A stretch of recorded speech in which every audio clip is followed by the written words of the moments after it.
Liečivé a jedlé bylinky v novembri. Poďme sa pozrieť na tie základné, ktoré ešte teraz v novembri môžeme zbierať. Nechtík ešte stále kvitne, hojí pokožku, upokojuje trávenie a v šaláte chutí ako kúsok slnka.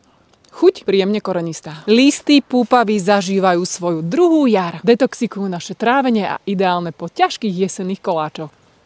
Chuť príjemne horká pre naše zdravé črevo. Žihľava sa nevzdáva ani v novembri. Železo, chlorofil, bielkoviny, vitamín C, doslova zelený doping zadarmo. Chuť príjemne zemitá, neutrálna. Zádušník je nenápadný, plazivý zázrak v tomto období pre naše dýchacie cesty. Horkastý a skvelý nielen do bylinkového čaju, ale aj do bylinkovej soli. To vôňa je krásna. Skorocel, hlavne tento kopiovitý, ako keby vedel, že aj teraz ho potrebujeme. Takže okrem výživných semiačok nám ponúka aj mladé lístky, ktoré podporia náš dýchací systém a celkovo imunitu. Jeho chuť nie je veľmi výrazná, ale je to jedlý lístok a môžete ho zapracovať napríklad do šalátu alebo nátierok. Takže aj keď listy padajú, život v prírode ešte nekončí.